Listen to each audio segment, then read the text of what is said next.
Well, welcome, David. Well, thank you very much, Shilpa. It's nice to be here with you. It is very nice to be with you. And we just, before we played hit record, we discovered that we are both in San Diego area. That is correct. And it's a beautiful place to be, although the last few days have had some rain, but otherwise, this is a pretty sunny place. Yeah, it is sunny, and I actually appreciate the rain, so it's been nice. Well, without further ado, David, I am really excited you're here and to talk to you during the season of spirituality. I love chatting with people who are so deep into spirituality. They've written books about it, they have a lifestyle around it. I'd love to hear your journey. How did you arrive upon this? What was your catalyst? Well, I think that personally, I was raised in a, and thank you, for, by the way, for the questions and for the opportunity to share with you today and with your audience. It's really a great opportunity. It began for me during a time of crisis, really. I was raised in a religious home. I was a minister, a Christian minister that traveled around the world, and I thought I needed to convert everybody to my religion, so to speak. That's how it began for me. But internally, I was dealing with a plethora of negative emotions. And I remember one day I was kind of thinking about what I would need to do and some of the things that, was presented before me. And I thought I need to go to the golf course and play golf by myself, of all things. And when I went to the golf course, I specifically asked the person there, I hope there's nobody else here because I want to play by myself. And I started playing, and I saw on the first, when I was teeing off at the first hole, which was about 500 yards long, and I saw at the end another gentleman playing who was just putting. And I thought, well, I'm going to take my time on this first hole, and so I won't catch up to him. So he won't ask me to play together with me. And by the time I finally arrived at the second hole, he was sitting on a bench waiting for me. And I thought, oh no, I wanted to do this by myself. And here I am. I'm trying to get some kind of what am I supposed to do? What's the purpose here for my life? And I thought, well, I'm Christian believer. I believe in my religion. I'm gonna tell them like what I believe and everything. And so I started doing that. And and I noticed he was so different. There was something different about this man. He wasn't talking about religion. He was talking more about spirituality, about an inner transformation, about love and peace.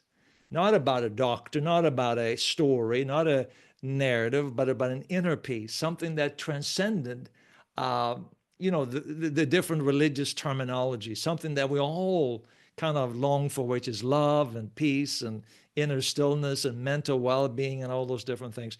But me and my stupidity, I just continued to tell him what I thought and try to get him to change.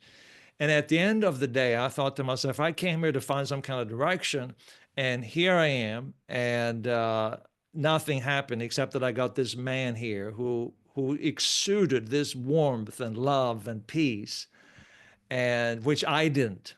And I was supposed to be, in my mind, I was supposed to be the one who had the truth, and I knew what things were like, and that kind of stuck with me. It didn't change me right away, but it stuck with me. What happened here? Why did he exude such peace? More than anybody person I'd ever met, he had this incredible inner quality that just you felt like this. Just you just felt good to be around him. And then a year and a half later, we just moved to California, just moved to San Diego. And now I'm traveling the world. I have a lot of success in my religious background, but I'm feeling terrible at the inside. And I started having these cluster headaches to the point where I felt like someone was sticking a knife in my eye and twisting the knife around. And then later on, I learned it was like these cluster headaches are the worst pain a human can suffer. Now, I don't know if you have any children, Shilpa, but women tell me you have never given birth to children, so you don't know what child pain is. I'm just telling you what I read on Google, and who knows if they're correct. But the pain was so severe, and I would have it. It would last like anywhere from 45 minutes to 3 hours at the time. And in the beginning, I would have it maybe every second day or so, but then I started having it every day. And then I started having it several times a day. And I was so frustrated. I said, I don't want to live. This is a crazy way to live. And then I just had this, and you have to understand, you come from a different background. I see that, and then I did. I come from a very Western Christian background, and meditation was something that we stayed away from. Meditation, like you don't want to meditate. Like, what is that? But I had like this inner, I just gonna meditate because I just need to meditate. And I sat down there and imagined pure, selfless love, divine love. And as I did, I became overwhelmed with this incredible sense of unconditional love. And instantly the pain disappeared. And and I thought, well, what happened here? Now I thought about it a lot afterwards and studied some of the science behind it and all of that, and I can understand what happened. And then one day, a couple of years later, I was still feeling frustration, and I'm still feeling all this burden. And then I remember something that Jesus said, you shall know the truth and the truth shall make you free. And I thought, well, I'm not free. So I must be missing something about the truth. And I began to continue to meditate. And as I continued to meditate, I began to become uh, just something happened. I became aware of this inner stillness, this peace. And many of the thoughts, the turbulent thoughts and the turbulence in my mind just dissipated. And I started feeling this incredible uh, love arising, love for all people, a sense of oneness with all people, a sense of, I look at people and say, wow, I've been so caught up in my mind and in my thinking that I didn't even know all these different things. And I just became enamored. And I saw people, and I remember coming up to a stop sign, and uh, there was a green light, but the person ahead of me was driving so slow, and I missed the green light, and I was frustrated in the beginning because I've always been an impatient person. But then I just took a deep breath and just became to a point of meditative stillness. And I began to observe the person walking across the street, a homeless person. And I was just filled with this deep sense of love and gratitude.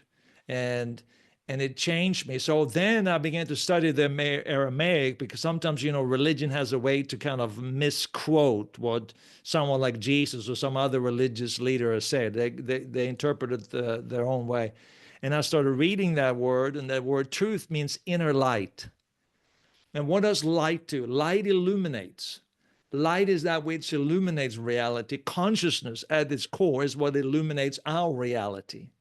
And so the inner light is not something coming from the outside, but is an inner light that illuminates reality.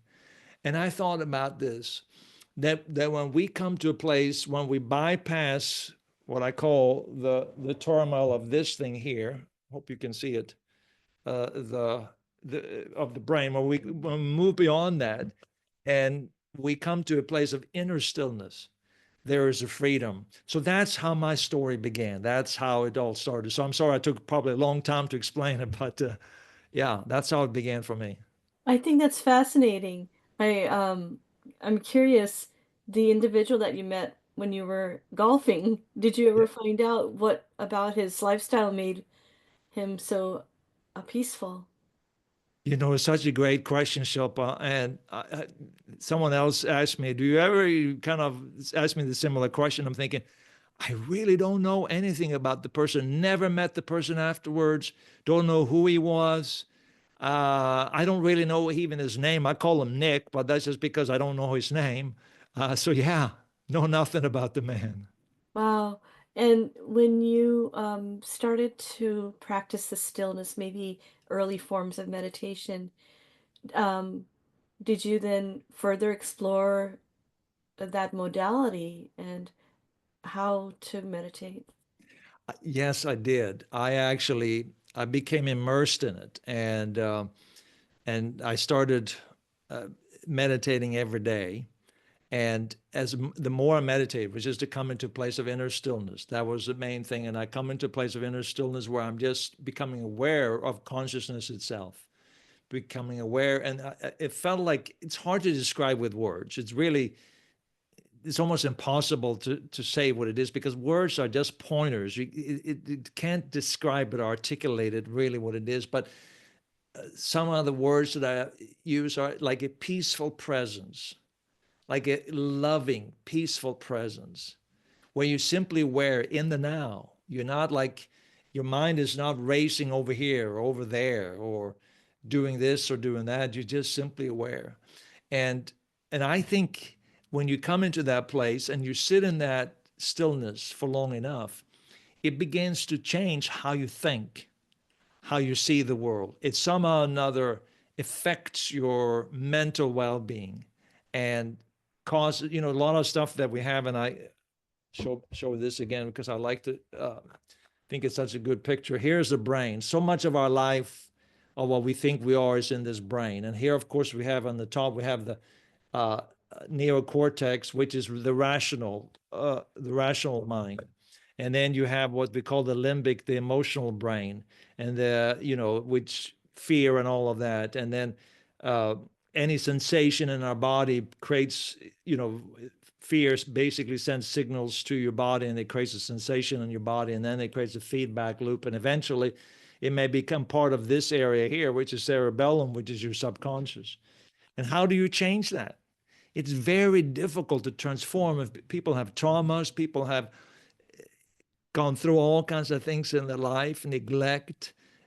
They deal with shame, they deal with fear, they deal with a plethora of these negative emotions and they can't escape it or escape them. It's like voices in their heads that they didn't ask for. They're automatic, keep recurring. And people are saying, how can I come to a place of inner stillness? And so what I found was for me, was when I began to meditate. And the deeper I came into that form of meditation, my thoughts just subsided. The emotional turmoil that I had, I just felt like this burden had lifted and I was on a deeper level free. And not to say that everything is perfect. I'm not here to, to talk about me. I'm just here to help people understand that this is something that everyone can experience. And I was in a mess, and hopefully the people who are watching this or people who are hearing this podcast will feel that sense of, oh, it can happen to me. If it, they can experience the same kind of inner stillness and peace and love and sense of awe. I love going out in nature and just being a sense of awe of everything around me, and being with people and being with you and being in awe and just feeling respect and love and peace. Yeah, I hope that explains it. Oh, it's very eloquently explained, and for those who are watching or listening, I encourage you to watch the YouTube version because you were showing a model of the brain and how there's a correlation that you're pointing to the parts of the brain that are affected. And you've probably become familiar with neuroplasticity and the effect of meditation over time. Absolutely. Yes, and you also talked about patterns and habits. And I think that a lot of us, whether it's upbringing or culture, we are living with a certain kind of framework, so to speak. And yours was that you had a certain approach to spirituality. And I think your shift sounds remarkable because it was like this inner catalyst. Absolutely. It was just, and Shilpa, when you're in a place of desperation, when you're in a place of, okay, this is not working for me. Sometimes you have to hit rock bottom. And I hit rock bottom in every possible way. And it was then I said, there's got to be something more. There's got to be something more about this spiritual life. Religion to me and my approach to religion or whatever, I'm not criticizing religion per se, but my approach to religion has not helped me, is not making me more whole on the inside. It has the opposite effect on me instead. And so for me, that became a catalyst for a inner searching for something deeper. And it just happened to kind of fall in my lap in many ways because I think that's what happens to all of us when we truly search, when we truly long for something, it comes to us. And, uh, and then, of course, through all of this, when I had this experience, because we're talking about experience, and for someone like myself, I like to then look into the science behind it. I look into the neuroscience, quantum physics, and all those other aspects as well to kind of get a broader idea, philosophies and psychology to get a broader idea of what's happening here. Because ultimately, what I seek to do in a similar way, I'm sure to you, seek to help people, seek to help people with mental struggles and mental unrest, and to experience a greater level of wholeness and mental stability and clarity, and actually come to that place of inner peace and stillness and just being okay with life. So I began to study all these different things, and it's incredibly fascinating. The more you learn about neuroscience and you talk about neuroplasticity with meditation, how it actually helps change the brain, how it transforms the brain, and which is so fascinating. And yeah, and so yes, I studied a lot of these different things because it helps kind of we often need when you have an experience, you need something to um, validate it or verify it, because we still think with our thoughts, we still have an intellect, and so it's always good to have that. And so I've spent a lot of time, and that's why I wrote my book as well, to help people see all these different aspects. And perhaps you can share the title of your book and what inspired it. Um, Obviously, your journey was part of that, but specifically, what message you're trying to convey, and who do you think you can really connect with that really needs to hear the message? Well, the book is called, and I have it here. Hope you can see it for those who are watching on video. Of course, if you're listening on a podcast, you probably can't watch it, but it's called Life Ascending: Unlocking Mental Well-Being Through Timeless Wisdom and New Science. And I come from the Christian background, and I realize um, that, of course, I'm an inclusive. I am inclusive of everyone. To me, that's how I see the world. But I wanted to speak to many people who come from that background, but also to other people who come from different backgrounds. And I specifically went, and I thought this was very intriguing. I began to study the Aramaic portrait of Jesus, what he actually said in his native language. And that was very helpful. And also, as I said, the book, we studied science and quantum physics and neuroscience, and even heart cardiology. We have mentioned that in the book, but it really is about 300 pages long. It's about, and the goal, of course, as the subtitle suggests, is to unlock mental well-being, to help people. It has practical steps, how I do meditation, why meditation works. There's parts there about wisdom, how inner wisdom leads to creativity, and where does inner wisdom come from? Not from knowledge. Knowledge is important, but inner wisdom is something deeper. It's this deeper intelligence than just your own. And yeah, so it's a good book. It's been one of the persons who endorses is Peter Russell, who wrote a book, Letting Go of Nothing. Eckhart Tolle had, I'm sure you heard of him, had endorsed that as well. So it, a lot of people have endorsed it. So we're really trying to help people. That's ultimately what it's about. Just trying to help people live their very best life and come to a deeper place of wholeness and create a better world for all of us, and a more inclusive, loving, kind world, because especially nowadays, it feels like it's not in so many ways. So we want to see a more compassionate, loving world where we can tear down the barriers that exist between us, and not see each other as threats, but see each other as see the divine spark within each and every one of us. Probably that's the best way to put it. So that is in a nutshell what the book is about. And you mentioned something. in the title that made me curious. It sounds like you bridge between the modern science, talking about the neuroplasticity, but you're also connecting to the ancient wisdom. And I believe I'm familiar with it. You said Aramaic, correct? Aramaic, yeah, And that's the language that Jesus spoke, correct? that's correct. And in your research, have you brought out in your book, I haven't read the book yet, but I would like to, how Jesus had followed the path of meditation as well. Yeah, couple. There's so many incredible examples that you can bring up from that. But for example, when Jesus talked about, one of the things you hear this Christian say, praying in the name of Jesus, praying in my name, Jesus said.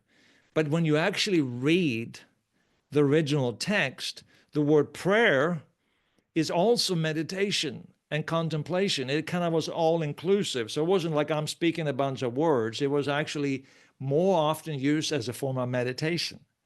uh, it's still quietness. And so when he says praying in my name, the name was not like some magic in the name, but the name was in reference to in the atmosphere, in the sound, in the vibration, which takes on a whole different meaning, right? So pray in the same peaceful, meditate in the same peaceful name as me, and things become possible. So he was dealing, when you read that in its original context, is just so much deeper and so much more profound. And then he talks about the kingdom of God is within you. A kingdom has nothing to do with a man.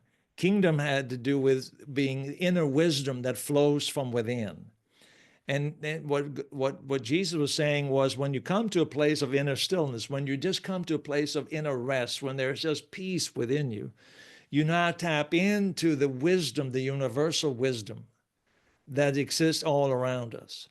And you begin to, so those are just a couple of examples. There's so many examples of what Jesus said. And he said, for example, unless a man becomes born again, you shall not see the kingdom of God. This inner realm, the kingdom of God, which is everywhere. So the kingdom of God is within you and around you. It's all around us.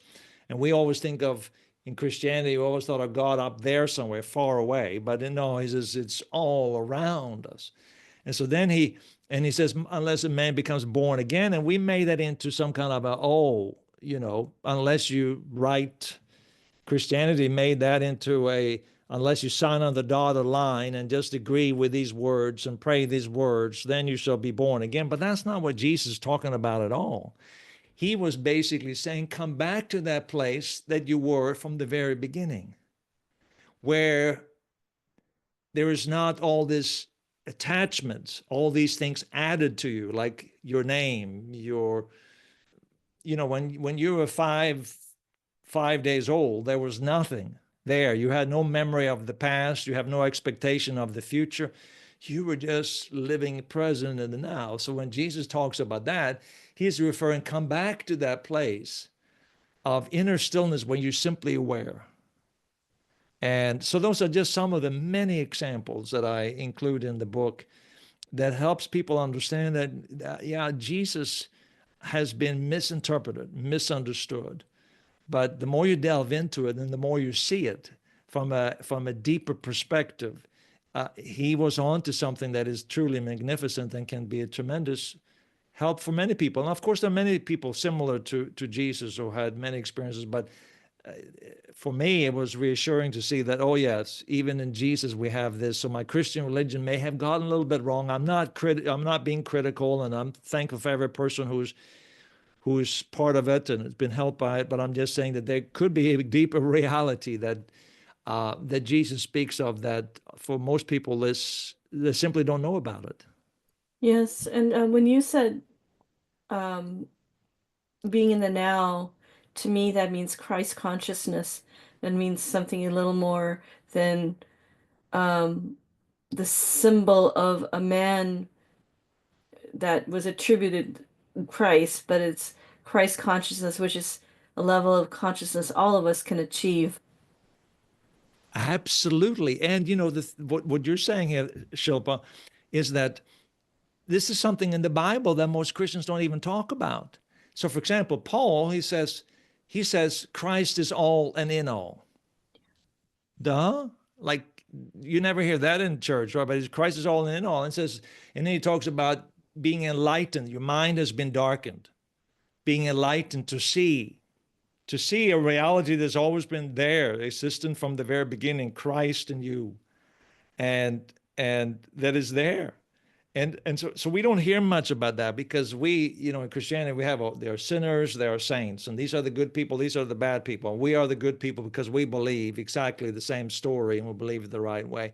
It's very focused on the neocortex here. Like, this is going to win us favors with God, or that transcendent, whatever you want to, whenever you speak of God. But the Bible talks about, it's no longer, Paul said, it's no longer I, and the word I here is ego. It's no longer I who live, but Christ lives in me. In other words, he was Christ consciousness. The life that I now live, it's a Christ consciousness.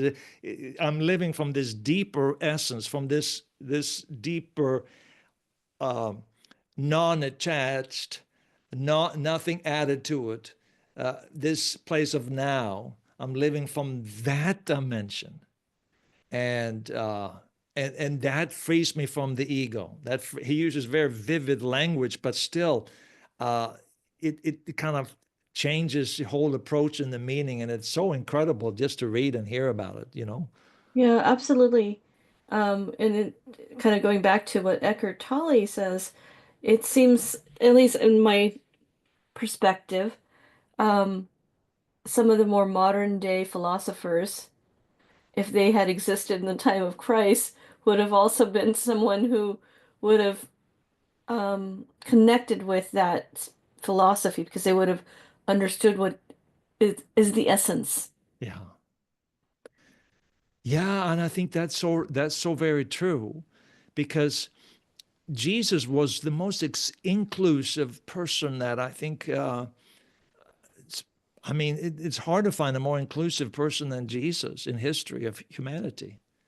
And Christianity, the religion in his name, has become a very exclusive, totally opposite of Jesus in so many ways, and it's kind of mind-boggling. So when you talk about philosophers of today, and many would say the same thing. This is really incredible.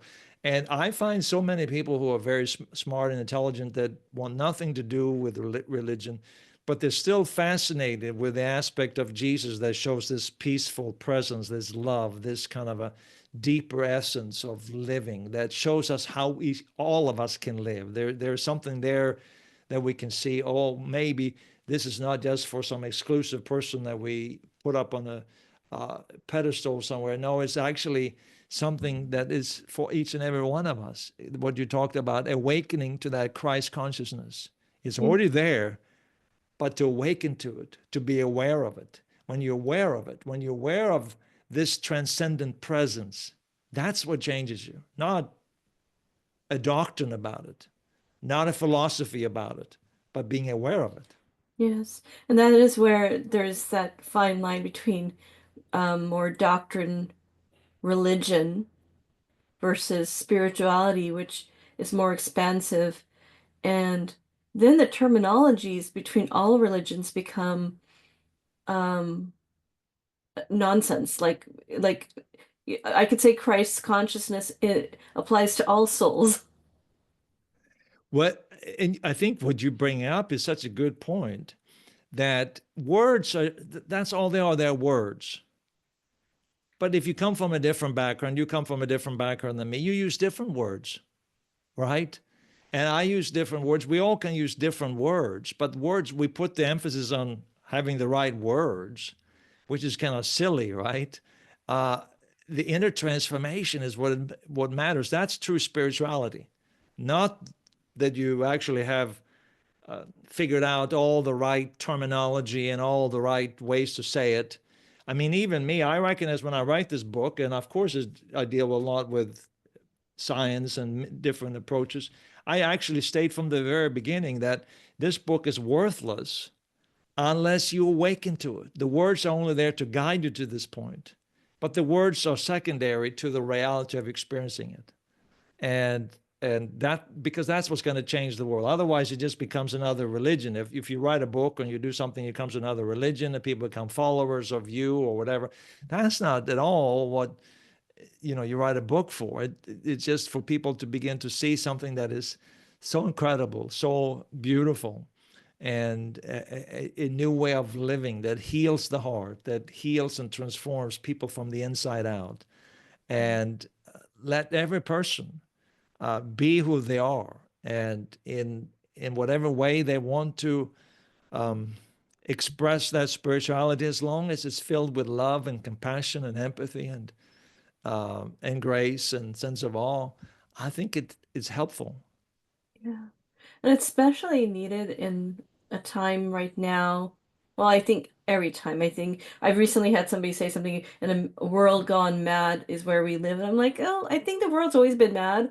We just have to have a different lens or set of tools to approach it. But I mean, given the climate of the world at the current history, it is quite divisive. And having a book like yours be able to share the essence of the energy, the truth, not the words, but the truth, so that everyone can experience Christ consciousness Yeah. in their own, well, not in their own way, because truth is truth. So it's not like everyone's going to have a different experience necessarily, but that it's accessible to each of us. I think that's a valuable lesson for a lot of people in the world right now. Yeah, and yeah, I think you hit it right on there when you say that the world has always been in a place of mess, and in some ways it has improved actually, probably for the better than it was uh, centuries ago and even 100 years ago. So in many ways it has improved and it's better. At the same time, there is of course, a cultural shift, and when there's cultural tension between the old and the new, and in between, there's always going to be friction. And I think one of the problems is that when we try to pin whatever we don't agree with to the evil side of the spectrum, we do a disservice. We become that which we hate, which we despise in others. So to me, I think it starts by listening to one another rather than demonizing one another, or rather than confronting one another. You know, I think about some of the issues that we're facing in the world. I always think, yeah, there's a point to everything. Let me understand where they're coming from rather than just dismissing what they think or how they see the world. Let me understand. Let me put myself in their shoes and feel what they're feeling and feel what they go through. And if I do that, it makes me more compassionate over them. It makes me have more empathy. And I think that's really what spirituality can teach our world today. That to live from the inside, live from a place of wholeness inside, so that we don't need to be right. I don't need to win the argument about my political views are better than yours. It's more about coming to a place of inner wholeness and then being able to hear what another person is saying and say, yeah, I understand where you're coming from. I love that. And I do find it remarkable that there are more people who are able to now, for lack of a better expression, connect the dots. There's more. There's more than um, the framework of a particular religion, because each religion probably has their own lens, but a lot of it is driven by fear and fear of not conforming, because um, that may require for us to step outside of our comfort zone. I I think you're right on fear. A lot of people deal with fear, and I noticed something that I'm not sure if I'm accurate or not, but especially people who have an uncertain childhood, who had a lot of trauma in their childhood, they need certainty in life. And where do they get certainty? By thinking and feeling that my ideas, my worldview, my religion is the correct one and the only correct one. And because it gives a sense of certainty. And it also feeds the ego and makes me feel like somehow or another I'm superior to others. But ultimately, it's all rooted in fear. And, um, biblical text, going back to the biblical text again, because it's my paradigm, perfect love casts out all fear. And what is perfect love? When you're in complete harmony with the inside, when there's harmony in your body, mind, and soul, if you want to use those words, where you just feel a sense of love. And when you feel that sense of love, there is no judgment. There is no uh, feeling I am superior or inferior to anyone, but rather it is just being a true reflection of the divine spark, seeing it in everyone, seeing the oneness, which quantum physics confirm anyhow. There's a sense of oneness that undergirds all reality. And seeing that is just beautiful. So, yeah, um, Yeah. I'm not sure if that was the answer, but Oh I'm. no, no, I loved it. I love the answer, and um I love going deep into these types of conversations. So I appreciate you doing that. Now, for those who are maybe coming from the place of fear and a little skepticism that require a little more gentle compassion, nudging, how would you approach those individuals? Because, someone like myself, I I I get it, I believe it, but it's all I've been around. Yeah, Understanding um my interpretation of Christ consciousness, yeah, still understanding the world perspective the way you do. yeah, But we live in a world where that's not always the case, and I'm sure you've come from that historically where you may have seen that. But those are the same people who are in dire need for love and inner transformation. yeah. You bring up another excellent point and question here. I do think that sometimes words, you can't really start with words. You have to start with actions. Simply listening to people, simply loving people, being there for them, and um, and then you earn their trust. As someone who's very fearful is going to be fearful of anything that is new. They're going to be fearful of me or you or any of us. That what is our true intention? Because fear is so deeply embedded in their subconscious that they interpret everything that happens through to them through a lens of fear. So it usually takes time.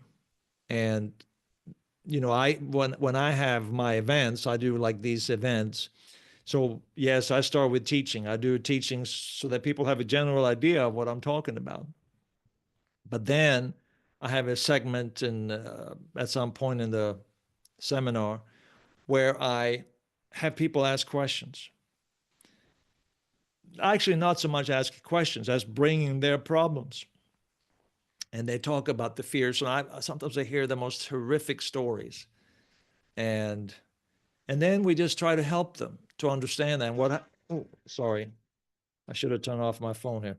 Then then what happened? Feel bad here. Um, then then what happens is when we have these discussions and when we talk to them, and then everybody in the audience listens to this, of course, but they are all kind of just they are filled with compassion for these people. And there's this love that just pours into this person who shared their heart, has become vulnerable and shared what they're going through. And that then opens that person up a bit more. It may not be an immediate change. And then for me, I take them to that next step, which is let's start meditating a bit. So people have sometimes reservations about it. And so I kind of kind of help them in the beginning, show them a little bit. And then you move on from there. So you're just taking one step at a time because fear, as you brought up, fear is so deep within them that it's hard for them to see any other reality. So you got to be patient. I guess that's the key. Absolutely. And it's a subtle transformation because for those who have never meditated or understand meditation, it's a science, but it could also require some modalities that help you focus on on your perception or your aspect of God. It could be light, it could be sound. Yeah. Yeah. I think you're right. The modality, of course, I think is a lot dependent upon the person's background, what they're comfortable with, right? So I try to always be sensitive to what people like, where they're coming from. And so I don't necessarily, when I help people, I don't necessarily deal with every person the same way because you can't. I have to find out what they are more likely to connect with, how they see the world. I'm sure you do the same when you're helping people. So I try not to tell them my particular worldview too much, but I just share enough of it on myself. And that's a great way to start. You share enough of yourself so that people can begin to trust you and see, okay, maybe there's something to this.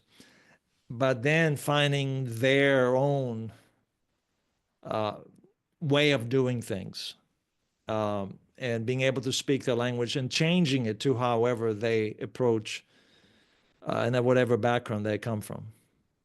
Absolutely. Well, I really enjoyed this conversation. It was very deep and I think it's very relevant to our time. And I am so honored that you were able to share your journey and your wisdom. Well, thank you so much, Shilpa. I have so much enjoyed being with you, and you are a true light. Just as I've watched you and see you, I see the light shining through you, which I think is incredible. So, thank you for the opportunity. Well, thank you for your soul and thank you for your presence, and I really appreciate you. And I definitely look forward to staying connected since, especially since we're in the same part of the town. Absolutely. We're looking forward to that as well. Yeah. Have a great day. You too. Bye bye.